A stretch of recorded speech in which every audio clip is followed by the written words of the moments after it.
Propulsion Laboratory in Pasadena, California, design a system for taking precise pictures of the documents that was based, in part, on equipment being created for the Hubble Space Telescope.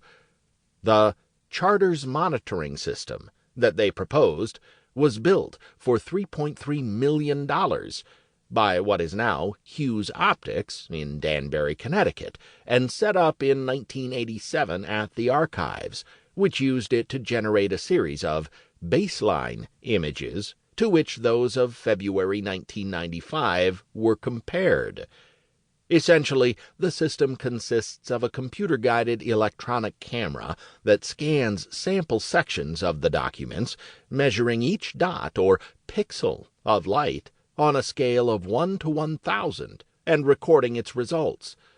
The equipment is mounted on a 6,000-pound granite table that sits on a floor of reinforced concrete.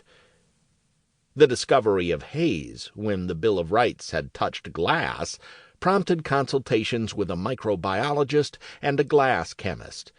The problem seemed worse than when the document was examined in 1988, perhaps because the fiber optic light source was more sensitive than the incandescent bulb used in the earlier examination. Or was there a real physical change? And if so, was it caused by some chemical reaction between the parchment and glass, or by a living organism capable of surviving without oxygen?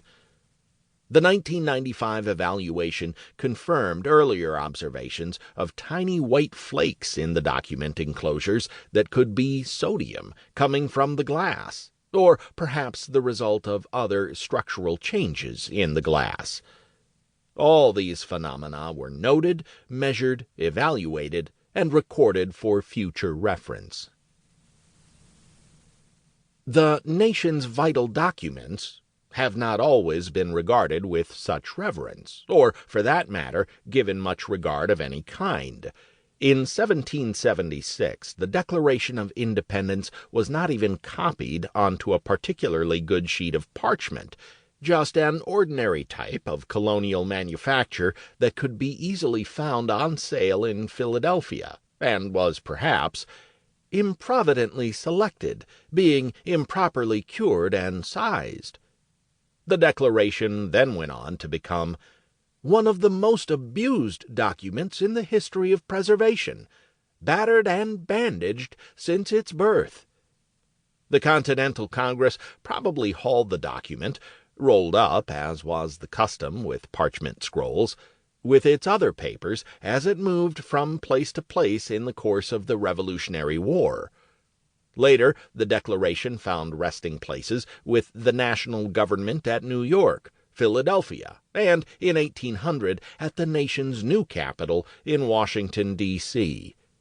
The Department of State received custody when the Declaration of Independence was still a teenager, but even so it was continually transferred from building to building, or from home to home. When the British invaded in August 1814, a government clerk managed to save the document from destruction. By the time it returned to Washington from its hiding place in Leesburg, Virginia, curiosity seekers found its text, and particularly the signatures, which were written in various qualities of ink, already in bad shape.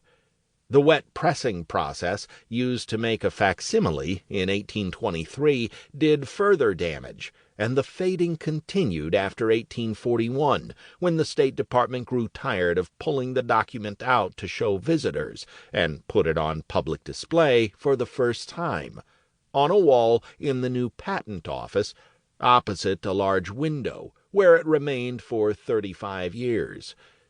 The document traveled to Philadelphia's Independence Hall for 6 months during the centennial celebrations of 1876, and was subsequently put on display in the State Department's library.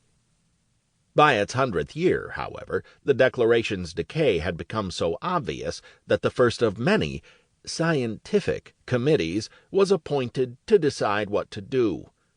Generally, the experts recommended keeping the document out of light and, in 1903, as dry as possible, but their advice was not always followed.